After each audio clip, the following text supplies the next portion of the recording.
right. Welcome to Going the Distance, the Rocky series and Creed podcast. With me today, as always, is Katie and Kyle. How you doing this Sunday morning? Fantastic. We have nice weather in Denver. Sunday morning, so I have my coffee. I'm good. Awesome. Kyle, what's going on? We hear birds in the background. You want to explain to the audience what's going on there? I'm on my deck right now. I'll just turn it around. This is my neighborhood view here. Oh, very nice. It's 38 Fahrenheit right now, so it's a little chilly, but I'm having a nice time. I got my coffee here and a sweater on and a jacket and doing good. All right, awesome. I'm Sounds Coffee. I drank it before the start of the show, but it's in my system. Well, we don't have any emails from listeners. Again, behind the curtain here, we are recording a little bit. We're banking episodes. So essentially, we're banking episodes. So I'm not surprised we don't have emails because as of right now, this season hasn't been released yet at the time of this recording. So we've got a few episodes in the can, which is great. Again, with the schedule coming up, starting mid-May till mid-December, the show will be a little bit on a hiatus. So stand by for that, dear listeners. We haven't done the segment in a while, but there hasn't been much change in a while. Who's following us on Twitter, specifically Kyle and Katie? Kyle, unfortunately, you haven't got any new followers on Twitter, and I feel bad about that. And Katie, you've got the other Greg is now following Katie. I feel like we haven't gotten an email from the other Greg in a while. It's been a while. Yeah? Yeah. Okay. His bio says searcher, which is odd. And then you got a new podcast that's following you. A review Twitter, Hindsight Movie Reviews. This is, it is a podcast. It's called The Best Movie Podcast of the Past, the Present, and the Future, hosted by Rashini and That Cool Black Nerd. Okay, cool. Yeah, they're following you. So shout out to that podcast. I don't know if they listen to our show, but they're following you. So that's kind of cool. Awesome. But they said that they're the best movie podcast. We are theoretically a movie podcast. So I guess they're better than us. That's unfortunate for us, I guess. Good for them. It sounds like a challenge. Yeah. Yeah. Thanks to everyone that follows us. So follow us on Twitter. Join us on our Facebook page. Yeah, I guess it's official now. At the time of this recording, we've added new podcasts to the podcast feed. All the same shows that we have right now as far as the Rocky Minute, Slycast, and of course this one, Going the Distance. They're all still there, but people are going to be noticing new shows popping up on their feed from different podcasters. Bruce Willis podcast, which is called Where There's a Willis, There's a Way. Great title. They're great guys. We've also got I Must Break This podcast, and that's with the Dolph Lundgren podcast, Sean Malloy. He's been a guest on the Stallone Podcast Network movie review. And lastly, we have the Drunk Pod James Bond podcast. So we're really excited to have these guys on board. What this just basically means is basically the network's now called the Last of the Action Heroes Network. It's just kind of a meeting ground for all these different like-minded, both in the content, yes, but also the way these guys podcast is very similar to the way we podcast, very similar humor, analysis of the films. They don't take themselves seriously, but they're not so stupid you can't listen to them. It's a fine line, and I actually made sure that when I invited these guys to the network, they kind of had that same feel where they have their own personalities and everything, of course. They make fun of that which needs to be made fun of, but they also compliment that which is good, and they're very good at their job. I'm excited to have them on board. Yeah, that's awesome. I'm excited too. I'm particularly, well, they're all awesome, I'm sure, but I'm a fan of Dolph. Yeah, so it's really cool to have I Must Break This podcast. I love that name. Yeah. It's great stuff. Okay, so here we go. We're just going to roll right into the Creed film, if you can believe it. We're going to roll right into it. Okay, so we just finished off in the last review. Of course, Adonis wins the belt. He's the champion. Let's see what happens next. Whoa. I mean, what you think? that's beautiful. Right? Yeah. We got to hurry up. I mean, she's about to get out the shower any second. Yo, Donnie, why'd you tell me about this before? Right away, the scene is at a hotel, whatever hotel there in Vegas. A big, shiny diamond ring. Rocky sees it, of course. It's a beautiful diamond. He asks the question, hey, it's cool that you're going to be proposing to Bianca, but why didn't you tell me? I thought it was kind of funny because it leads you to believe just in the first initial second or two that he's actually proposing. You see it from Rocky's point of view, but you don't know it's Rocky, so it could be Bianca. And then when Rocky's like, whoa, to me, it's slightly funny because it's almost like he's kind of proposing to Rocky for a second. He's like, they're making it official. They're making it official. Yo, Rock, what do you do for the next 20, 30 years? Would you be my dad? Yeah, would you mind being my manager too much? What I actually found interesting too was we're to get into a little bit of what I like what's coming up, if I remember correctly, is we get a little bit of a callback to earlier Rocky moment, the dialogue that's coming up here. But interesting, when we talk about that, what we talk about now is when Rocky proposed to Adrian, he didn't have a fancy ring. He didn't have nothing. He just proposed verbally, of course, at the zoo. But interesting contrast that Adonis is already in his life. It's successful. He's now the champion. Rocky proposed to Adrian before he was champion. A little bit different there. Not that that lessens Adonis's proposal, but it just shows you again that Adrian truly just married Rocky at that time for him. It was actually off a loss of a boxing match, if you think about it. Do you think Adonis would have proposed had he lost that fight to Wheeler? He wouldn't have, I don't think. That's beautiful. Right? Yeah. We gotta hurry up. I mean, she's about to get out the shower any second. Yo, Donnie, why'd you tell me about this before? I mean, I didn't know if I was gonna win. Well, what's that got to do with it? I don't know. Look, just tell me what I should do. I think he wanted to do one victory at a time. He was like, I'm going to win this boxing match. I guess you could argue maybe whenever he decided that he was going to marry Bianca, it's a lot to take in for himself too, a lot for her. Maybe there would have been some sort of distraction. Maybe in his mind, win or lose, yeah, sure, but he wanted to make sure the boxing match was at least done before the proposal. He may have still done it, but it just makes it that much more sweet for him. He probably at this very moment would not be doing the proposal. He'd probably have to recover from the loss first, for sure. Yeah. Had he had lost, or had he won, but it was a brutal fight, like the ones his dad had, where you couldn't wipe yourself after. Mm-hmm. That's how you know if she's the one, if she's willing to do that, right? If that she's would be like, no way. Good Instagram post. Yeah, exactly. We're engaged. I'm helping him wipe his ass. I mean, I didn't know if I was gonna win. Well, what's that got to do with it? I don't know. Look, just tell me what I should do. Get down on one knee. People still do that shit? You can always send her a text. Come on, Uncle, being serious, all right? Well, I mean, what did you say? To Adrian? Yeah. It was a long time ago. We were at the zoo. This winter was snowing. Mm-hmm. Everything smelled fresh. There was this tiger. He had snow on its back. And he's walking in the background. Okay, I get it. Just tell me what you said. Well, I was getting to that point. What I said is that I asked her if she would not mind marrying me very much, which is kind of a dumb way of saying she's my world. And she made me better than I deserve to be, you know? Yeah. Oh, wow. Aww. It was really sweet. I loved it. I'll just wave to a neighbor walking by. That's funny. They're probably like, what is he doing? He's like, yeah, I just spent the night outside. My wife minded marrying me too much, so I spent the night outside. I want to bring up, too, that this is kind of a good scene to have for those who think that the Creed films and the Rocky films are just boxing movies. Him talk about her being his whole world and makes him a better person and stuff. I think that's a nice way to include maybe your either female audience or people who think it's just a boxing movie. It's a very tender moment. Yeah. It's quite emotional for a sports film, so-called sports film. Mm-hmm. That's the debate that kind of rages on, especially with the first film. I mean, we know the third and fourth film get a little bit, I won't say silly, but they get a little bit kind of over the top and 80s action feel to them almost, but still fun movies. But the drama is definitely brought back with parts, well, even part 5, 6, and then the Creed films, the drama comes back. Yeah, it's a really tender moment. I remember when I saw that in the theater again, that line about the callback to the zoo, of course, the geek in me. And this is Sly's writing, obviously, wanting, and of course it was intentional because he wrote it, but I wonder if there was a little bit of bringing back that Rocky lore, really sucking in the Rocky fans, saying, hey, remember Rocky 2? And I proposed to the zoo, and there's a tiger. And he even said there was snow in the tiger's back. And that's interesting that he brought that up because every time I watch that scene, I always think that poor tiger has snow on his back. And I guess there are tigers that live in the snow, so it's not really terrible, but big white tigers, are there snow Bengals out there, or... Yeah, I don't think that was like a Siberian tiger. No, that was a Bengal orange tiger. Okay. Yeah. Okay. Yeah, I don't like zoos now. Here in Edmonton, there's an elephant at the zoo that a lot of groups are trying to get out of there because Edmonton's not suited for elephants. This elephant's alone and it's often cold. It's been here since like 1979. Oh no.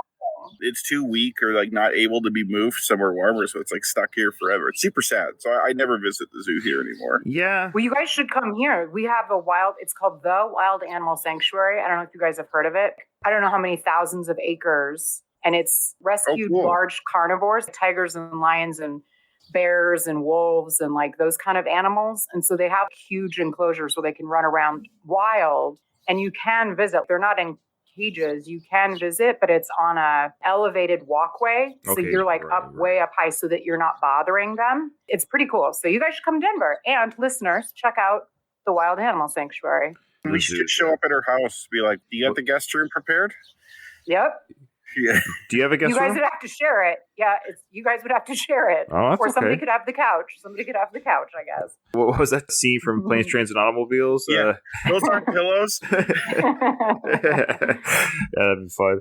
Speaking of zoos, not to get too far off topic, but yeah, it's funny as I've gotten older and understand the world more, and just I have a hard time seeing animals in cages now. All the arguments about protecting them or whatever, well, just let nature be nature. They're gonna, if man just left them alone out in the world, then we wouldn't need zoos to protect them from the world. Yeah, I don't know. What do I know? Yep. Just stop killing things. Everyone just stop.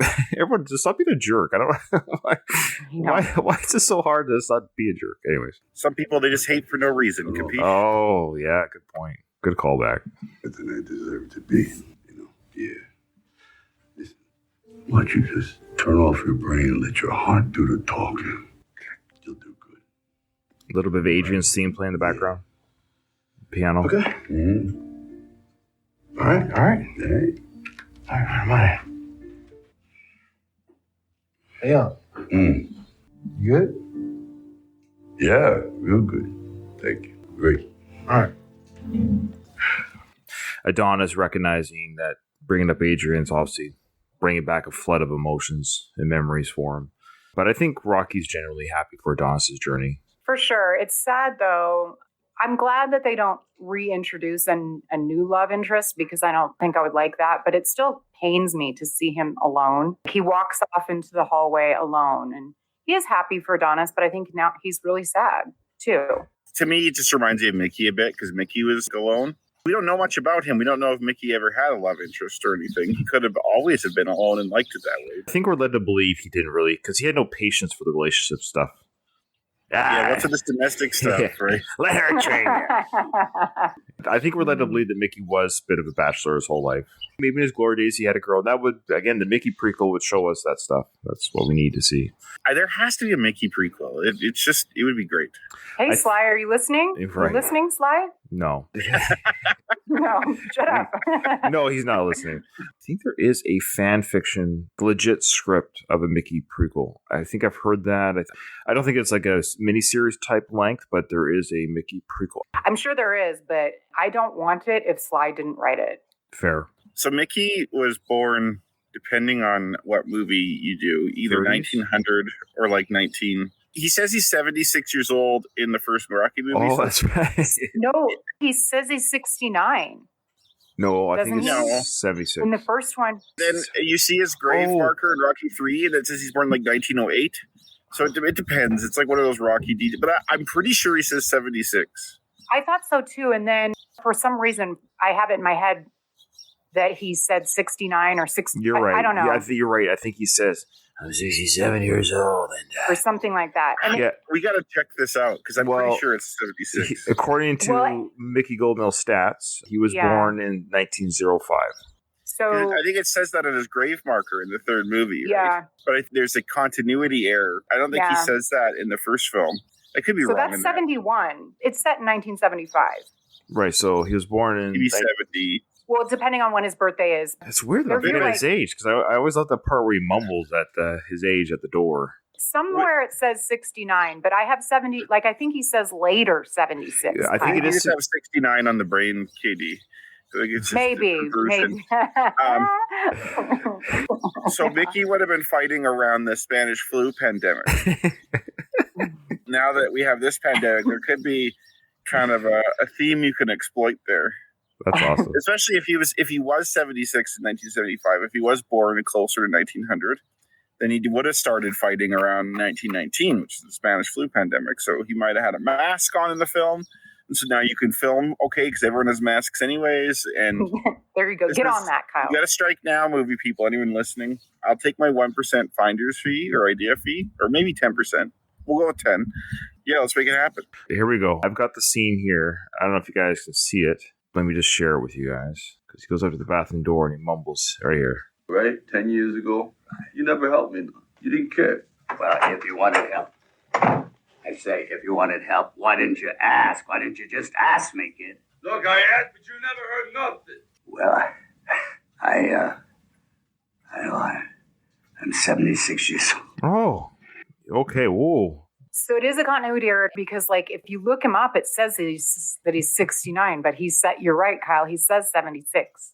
So he's 69 in real life, Burgess Meredith, at the time of this film. That's the confusion because I remember when Sly did Creed, he was the same age as Burgess Meredith was in real life that he was for Rocky 1. I remember thinking, boy, look at the difference between the two actors of their physical fitness. So Burgess Meredith was actually 69, I believe, during the filming of Rocky, but he said his age was 76, which doesn't make sense because if he's 76 in 1975, that would mean he was born in 1899? Yes. In late 1975, he tells Rocky that he's 76 years old, which would have meant he was born in either 1898 or 1899. However, his memorial plaque says he was born in 1905.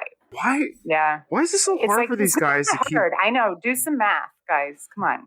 Because they made it clear this fight was taking place in the bicentennial. That was that was the whole thing. So we know that the Rocky universe, Rocky, the first film, was 1975. End of the day, this fight took place, the Great Bicentennial Fight. Blah, blah, blah, blah. So that was important. So why didn't Mickey know his own age? On his memorial, it says that he was born in April 7th, 1905, died August 15th, 1981, aged 76. So he's also aged 76 in Rocky 3. Oh, no. Why is that so hard? I don't know how this is known, that he weighs 155 pounds.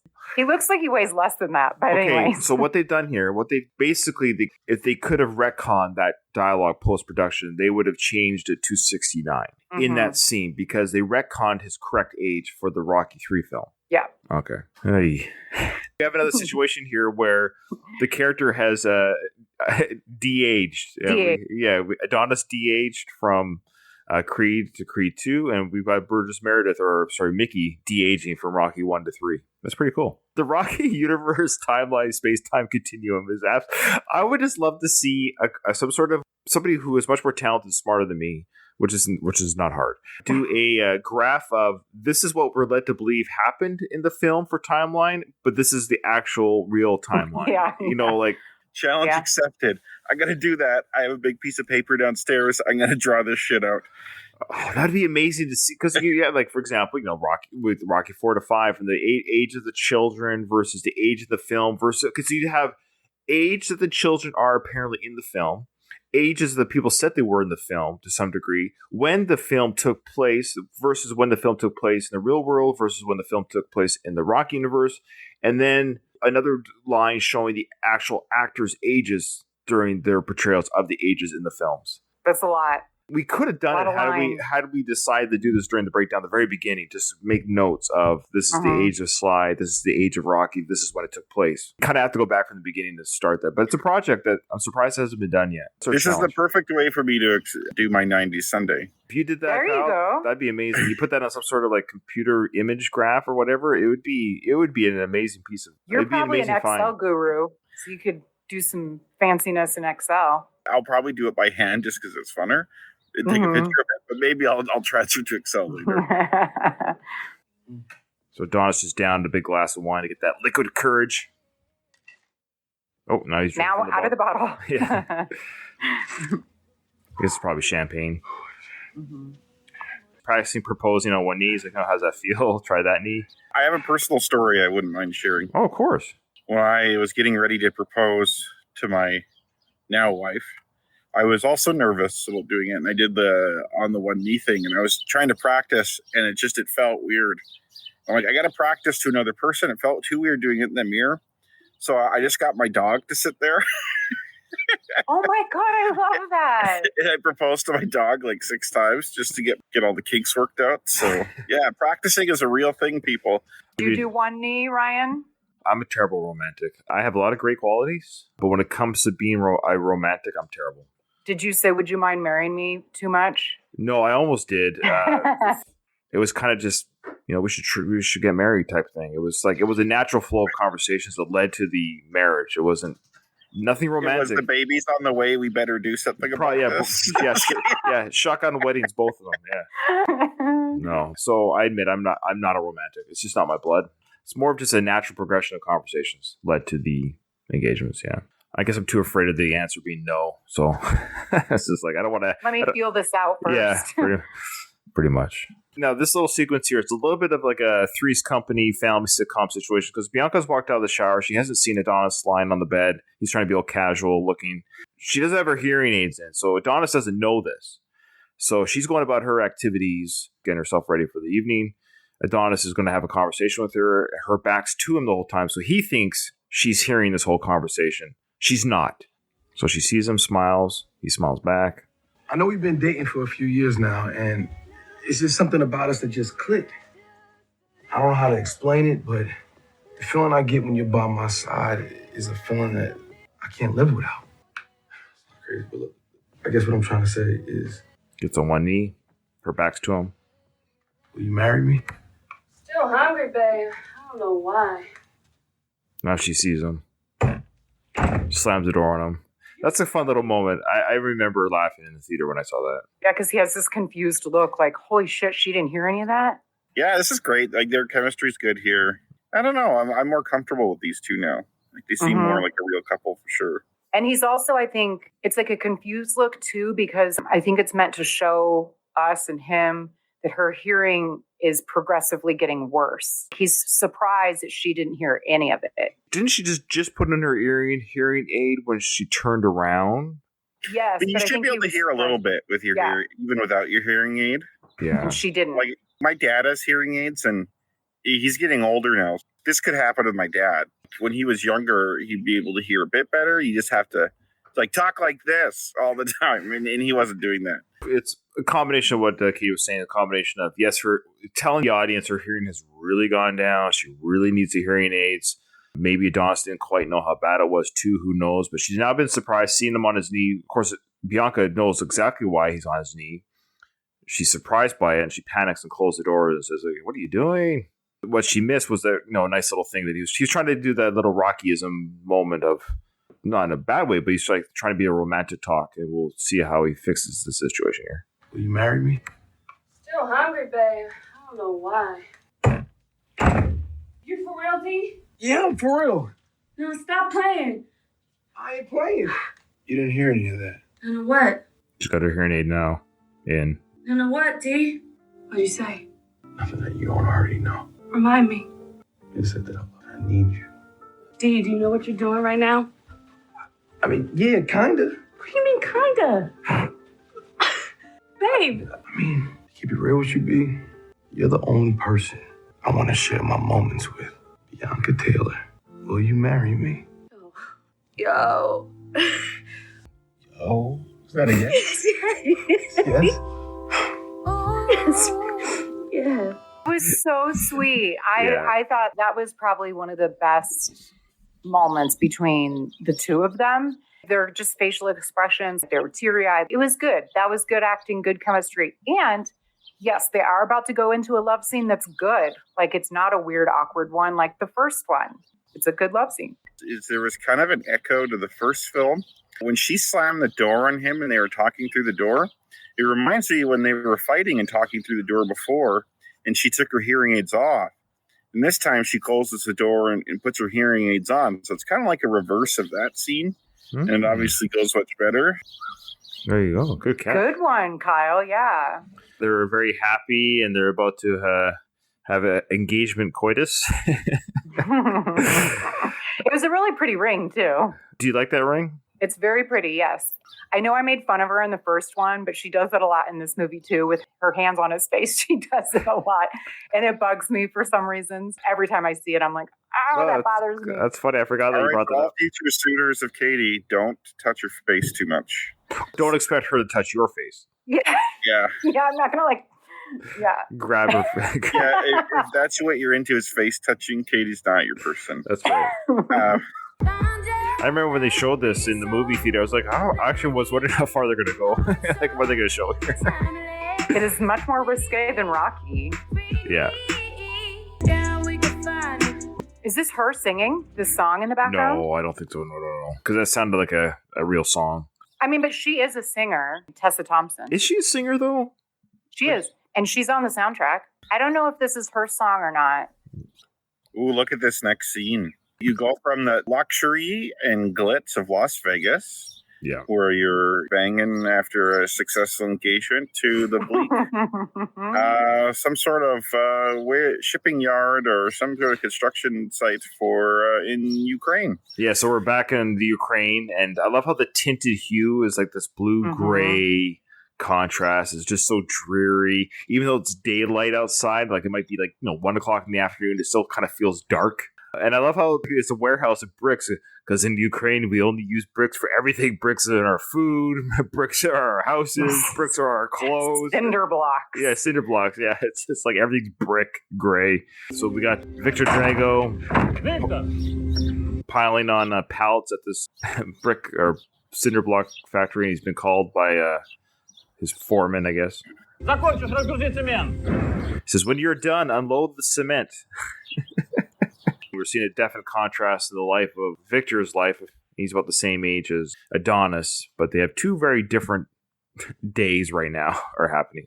It reminds me of Rocky 3, where Rocky's he's the champ, and he's in luxury, and he's kind of maybe getting soft, and then his opponent is up and coming, and he's hard, and it seems to just be the natural circle of life in the boxing world, at least in this film. The challenge is always coming from the streets, tougher than the champion. Maybe that probably happens in sports more times than not, that the champion gets soft, where the opponents or the contenders coming up are tough and hungry. Yeah, they have the eye of the tiger. Absolutely. A little time has passed, and we're seeing Victor walking into the ring. Another boxing match, another local independent boxing event. I love the shots. Every time they show Victor entering the ring, the camera's from behind to showcase his enormousness. He's just like a beast. A hulking figure of sorts. Yeah.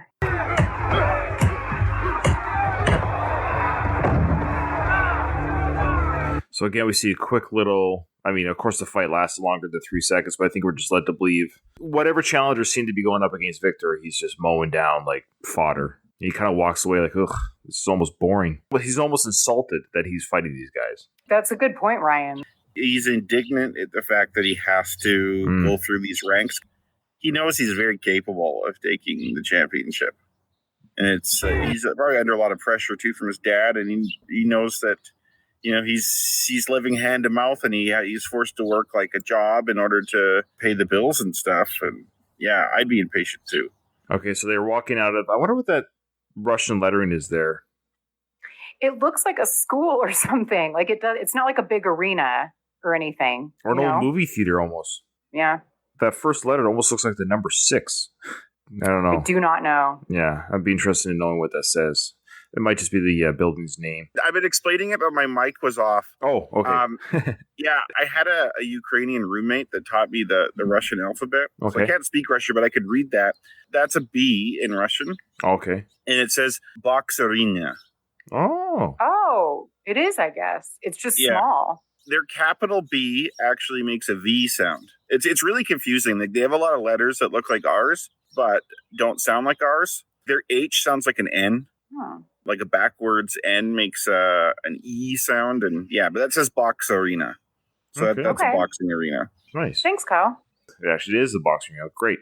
So we got Yvonne and Victor walking out, father and son walking out of the boxing arena. And the promoter is waiting there for them. The guy that's come from the States, the boxing promoter. The guy's name is Russell Hornsby. And I knew he looked very familiar. He was on a TV show that actually my wife and I watched, but got canceled after one season. And I was like, why did I see this guy recently? Like, oh yeah. It was a show called Proven Innocent, which I quite enjoyed, but it was only one season. It got canceled. But he was a regular on a big show that was on for like 6 years. That was called Grimm. I don't know if you ever heard of that show. I haven't seen either of those shows, but Russell Hornsby has been around for a long time. Mm-hmm. He just he's never like really broke through as like a big name, but I've seen him in a lot of things too. Yeah, he's been in a lot of through the years. Those are to be on a series regular on a 6-season show that's a good gig. So he's definitely been successful, and he does have the main acting role in an upcoming TV series based on the books, the Bone Collector books. Oh. So he landed that role. So he's got the main role in that. I wonder if his role in Creed 2 helped him get it. Oh, maybe. Yeah, because he does great here. Yeah. He's not really a sleazy boxing promoter, but they always kind of portray... He's a little slick.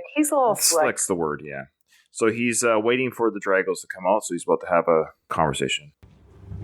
Our boy's looking good. I'm sure you heard the good news. It's time. It seems like they've already been in conversation. We just weren't shown that, I don't think. Off screen, they've had conversations because the boxing promoter and Buddy Marcel. So he's already been in conversation with Yvonne. The Dragos. Yeah. Our boy's looking good. That might explain why he's so impatient, too, because he's just waiting for Adonis to become champion. Victor knows about this already, I guess. Yeah, good point. Because he says, I guess you heard the good news, referring to the fact that, hey, because we talked about it in the last episode where Marcel obviously wanted Adonis to win. That was what he needed. He needed Adonis to win that match because having Victor fight the losing contender of the heavyweight is not really much of a ticket. So he goes, oh, you've heard the good news. Adonis is champion. So now we have an end to the going to the States and offering a champion. The storyline's in place for these guys now to redeem themselves.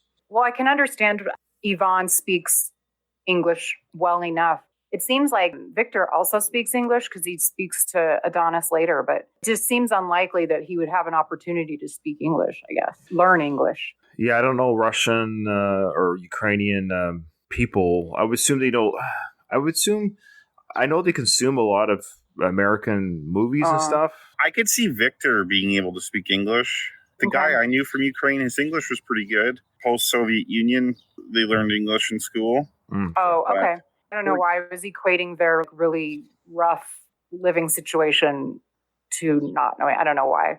Anyway. No, that's fair. I don't know. It's a big country. I would assume there's a lot of people that don't speak English. But because the next scene, we're going to have to wait for the next episode. Because the next scene, I believe, coming up or pretty close is when the Dragos visit the diner. So we want to save that for the next, The thing I love about Creed 2, it picks up right away. There's lots happening. Scene after scene, this stuff is happening. Yeah, so there you go. That is episode 4 of season 8. Hit us up on our emails, guys. gtdwithrr@gmail.com. Find us on Facebook, Going the Distance.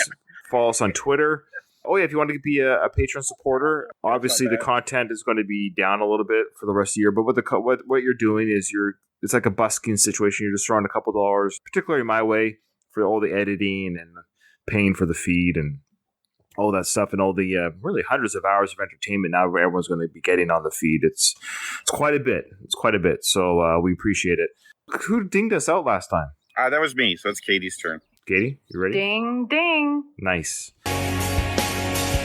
Let's go there. Let's make our escape. Come on, let's go there. Let's ask every step.